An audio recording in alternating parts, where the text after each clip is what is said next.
آج ہم بات کریں ایک بہت ہی مشہور بہت پرانی ہندوستانی کہانی کی، بندر اور مگر مچھ کی۔ یہ تو سب نے سنی ہوگی، لیکن اس پہ کچھ گہرائی ہے۔ تو ارادہ یہ ہے کہ آج ذرا اس کہانی کی تہوں میں اتریں، دیکھیں کہ یہ کردار کیا ہیں اور یہ ہمیں کیا سکھاتی ہیں، خاص طور پر دوستی، دھوکے اور عقل کے استعمال کے بارے میں۔ تو چلیں شروع کرتے ہیں۔ جی بالکل، یہ واقعی ایک ایسی کہانی ہے جو جسے کہتے ہیں نا لازوال ہے، اور اس طرح کی حکایتیں یہ فیبلز جو ہوتے ہیں یہ پوری دنیا میں ملتی ہیں۔ اچھا۔ جی، اور ان کا کمال یہی ہے کہ بہت آسان لگتی ہیں لیکن ان میں زندگی کے بڑے گہرے سبق ہوتے ہیں۔ وہ سادگی جو ہے نا وہ اکثر آپ سمجھیں ایک پردہ ہوتی ہے اصل حکمت پر۔ صحیح کہا آپ نے۔ تو کہانی شروع ہوتی ہے ہندوستان کے کسی گھنے جنگل سے۔ ایک ندی بہہ رہی تھی وہاں، ہاں، اور ندی کے کنارے ایک اونچا درخت تھا، پھلوں سے لدا ہوا۔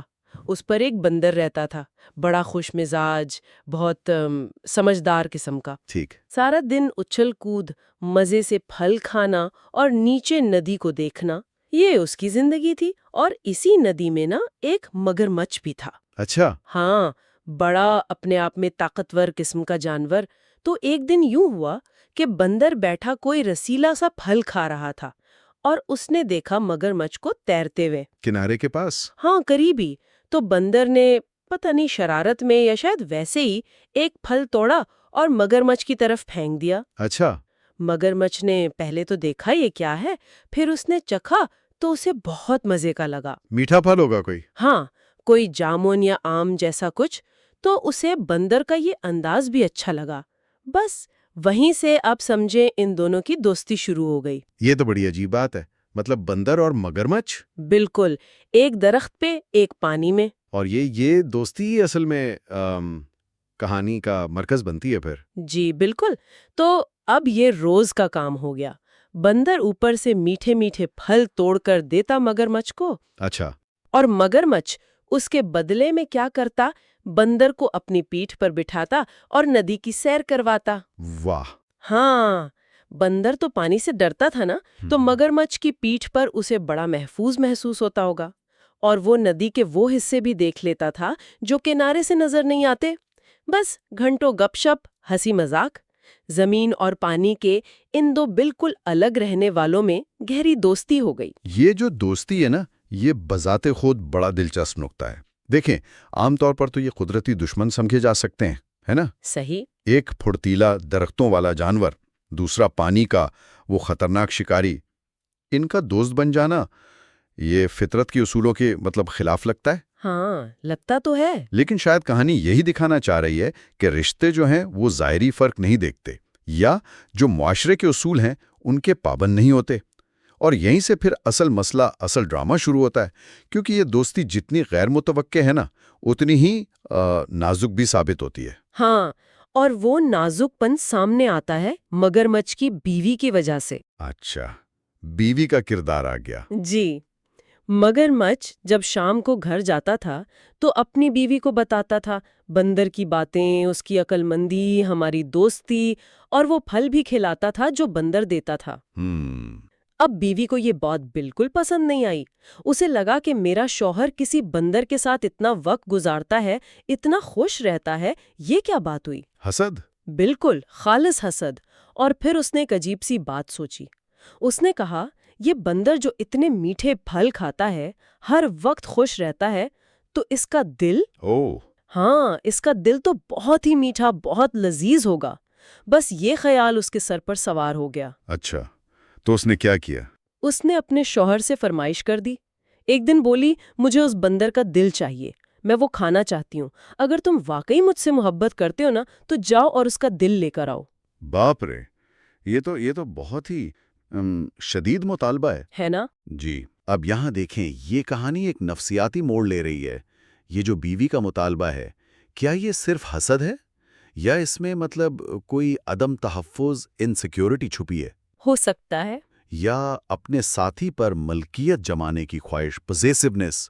کبھی کبھی یہ کہانیاں علامتی طور پہ یہ بھی دکھاتی ہیں کہ کیسے قریبی رشتے یا جو سماجی دباؤ ہوتا ہے نا، جیسے بیوی کی خواہش پوری کرنے کا فرض، ہاں، وہ کسی کو اپنے ضمیر کے خلاف، اپنے اصولوں کے خلاف جانے پر مجبور کر سکتا ہے۔ مگرمچھ کے اندر جو کشمکش چل رہی ہوگی وہ بہت حقیقی ہے. ایک طرف بیوی ہے، اس سے محبت، اس سے وفاداری کا وعدہ. دوسری طرف دوست ہے، بندر، اس کا اعتبار، وہ دوستی کا رشتہ. یہ تو ایک کلاسیکی قسم کا اخلاقی دوراہا ہے، ایتھیکل ڈائلیما جسے کہتے ہیں. اور مگرمچھ وہ اس امتحان میں آپ کہیں فیل ہو گیا. اس نے بیوی کی ضد کو چن لیا. اوہو. ہاں، شاید وہ محبت کو غلط سمجھ بیٹھا تھا یا بس بیوی کو ناراض نہیں کرنا چاہتا تھا.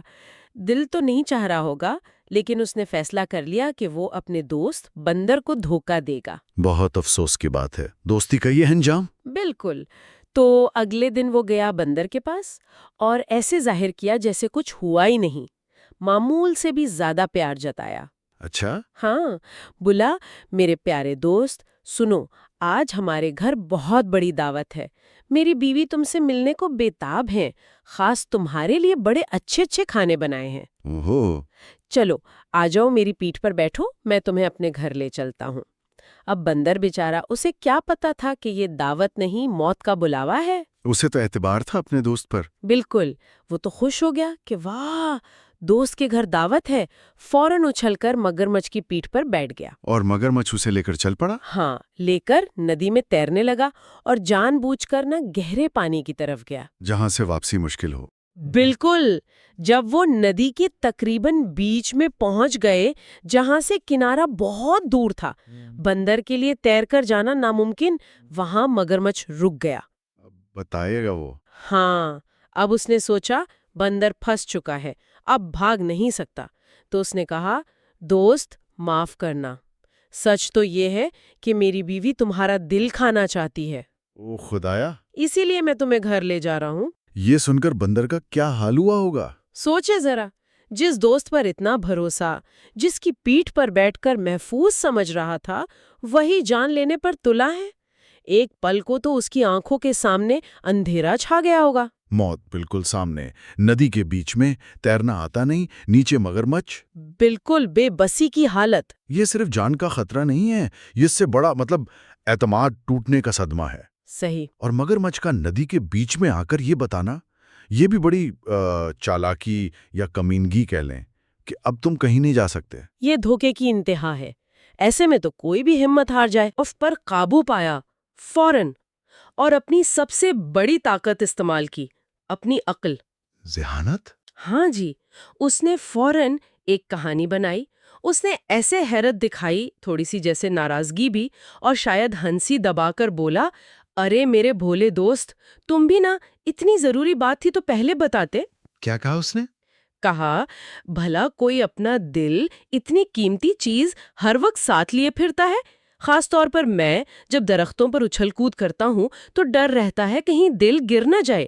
میں تو اپنا دل احتیاط سے اپنے درخت کی ایک کھو میں رکھ کر آیا ہوں.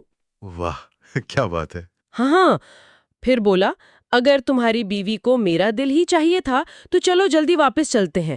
میں بھاگ کر جاتا ہوں، دل لے کر آتا ہوں، پھر چلیں گے تمہارے گھر، آرام سے دعوت کھائیں گے. یہ ہے حاضر دماغی.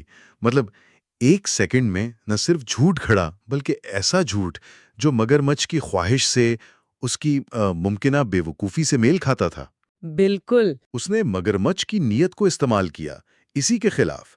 یہ صرف چالاکی نہیں ہے، یہ ہے بحران میں خود کو سنبھالنا، کمپوزر، صورتحال کا فوراً جائزہ لینا، کوئک اسیسمنٹ، اور دوسرے کی نفسیات کو سمجھنا. دھوکے کا جواب ایک بڑے اور زیادہ ہوشیار دھوکے سے دیا. کمال ہے. اور کمال یہ بھی کہ مگرمچھ اس کی بات میں آ گیا. سچ میں؟ ہاں، پتہ نہیں وہ واقعی اتنا بے وقوف تھا یا بیوی کو خوش کرنے کی دھن میں اندھا ہو گیا تھا. وہ فوراً پلٹا، واپس کنارے کی طرف. جی، واپس کنارے کی طرف لے جانے لگا بندر کو. اس کے دماغ میں بس وہ دل گھوم رہا تھا جو درخت پر رکھا ہے.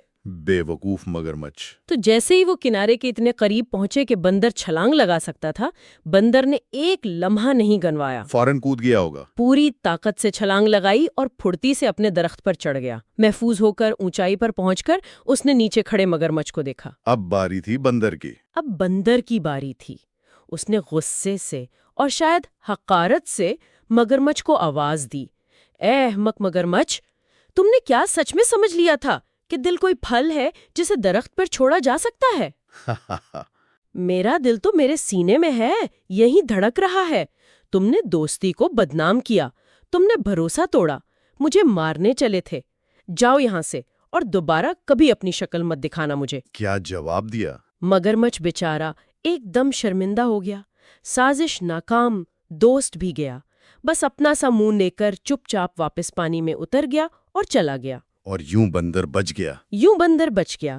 اور یہ جو قصہ تھا نا بندر کی اس عقل مندی کا، یہ پورے جنگل میں پھیل گیا۔ اچھا۔ دوسرے جانوروں نے سنا تو وہ بھی بڑے متاثر ہوئے۔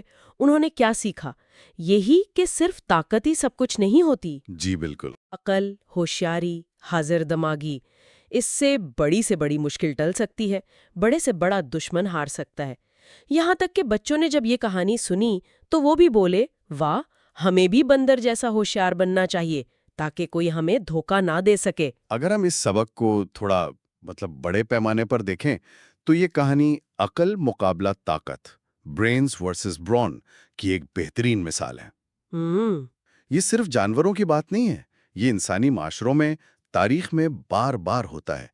اکثر وہی لوگ، وہی گروہ کامیاب ہوتے ہیں جو شاید جسمانی طور پر کمزور ہوں لیکن ذہنی طور پر زیادہ تیز ہوں، حکمت عملی جانتے ہوں۔ صحیح۔ لیکن یہاں ایک اور بات بھی ہے، کیا عقل ہمیشہ جیتتی ہے؟ شاید نہیں۔ کہانی یہ بھی بتاتی ہے کہ عقل تب کامیاب ہوئی جب طاقتور فریق یعنی مگرمچھ یا تو بے وقوف تھا، ہاں یہ بھی ہے۔ یا اپنی طاقت کے نشے میں اس نے احتیاط نہیں کی۔ تو یہ کہانی ہمیں سکھاتی ہے کہ حالات کا صحیح اندازہ لگانا اور مخالف کی کمزوری کو پہچاننا یہ بھی ذہانت کا حصہ ہے۔ اور یہ روزمرہ زندگی میں جو تنقیدی سوچ ہے، کریٹیکل تھنکنگ، اس کی اہمیت بتاتی ہے۔ مطلب یہ کہ جو سامنے نظر آ رہا ہے یا جو کہا جا رہا ہے اس پر فوراً یقین نہ کر لیں، اس کے پیچھے چھپے مقصد کو سمجھنے کی کوشش کریں، جیسے بندر نے مگرمچھ کی دعوت کے پیچھے چھپی نیت کو بہان لیا۔ اچھا، تو خلاصہ یہ ہوا کہ مین پیغام یہی ہے کہ مشکل وقت میں، خاص طور پر جب کوئی دھوکہ دے رہا ہو، تو گھبرانے کے بجائے عقل سے کام لینا چاہیے، حاضر دماغی استعمال کرنی چاہیے۔ بالکل۔ یہی وہ چیز ہے جو بظاہر ناممکن حالت میں بھی بچا سکتی ہے۔ یہ ذہانت کی جیت کی کہانی ہے۔ تو آج ہم نے بندر اور مگرمچھ کی اس جانی پہچانی کہانی کو تھوڑا کھنگالا، دیکھا کہ کیسے ایک عجیب سی دوستی بنی، پھر حسد اور دباؤ نے کیسے اس رشتے کو خراب کیا، ایک خطرناک دھوکہ سامنے آیا، اور آخر میں کیسے ذہانت نے اس دھوکے کو مات دی۔ بالکل۔ اور اس کہانی کی خوبصورتی یہی ہے کہ یہ بہت سادہ لگتی ہے پر اس میں گہرائی بہت ہے۔ دوستی کی اہمیت، اعتماد کتنا نازک ہوتا ہے، دھوکے کی کیا نتائج نکلتے ہیں، اور سب سے بڑھ کر عقل اور سمجھ کی طاقت۔ صحیح۔ اسی لیے تو صدیاں گزر گئیں لیکن یہ کہانی آج بھی نہ صرف بچوں کو اچھی لگتی ہے بلکہ ہم بڑوں کو بھی بہت کچھ سوچنے پر مجبور کرتی ہے۔ اس کی جو اپیل ہے نا، وہ آفاقی ہے، یونیورسل۔ جاتے جاتے ایک بات اور ذہن میں آ رہی ہے۔ ہم نے دیکھا بندر نے چالاکی سے جان بچائی، جو ٹھیک تھا، اپنے دفاع میں تھا۔ جی۔ لیکن ایک سوال یہ بھی تو بنتا ہے کہ چالاکی اور مکاری میں کیا فرق ہے؟ یعنی وہ باریک سی لائن کہاں ہے جب حکمت عملی یا ذہانت جو ہے وہ دوسروں کو استعمال کرنے، مینیپولیٹ کرنے میں بدل جاتی ہے؟ بہت اہم نقطہ اٹھایا آپ نے۔ بندر کا عمل تو ٹھیک تھا، اپنا دفاع تھا، لیکن کیا ہر وہ کام جو عقل سے کیا جائے وہ اخلاقی طور پر بھی ٹھیک ہوتا ہے؟ اس کہانی کو سامنے رکھ کر ذہانت کے استعمال کی جو اخلاقی حدود ہیں ان پر سوچنا بھی ایک دلچسپ کام ہو سکتا ہے۔ یقیناً یہ ایک ایسا سوال ہے جس کا کوئی آسان جواب نہیں، اور شاید یہی اس کہانی کو مزید سوچنے لائق بناتا ہے۔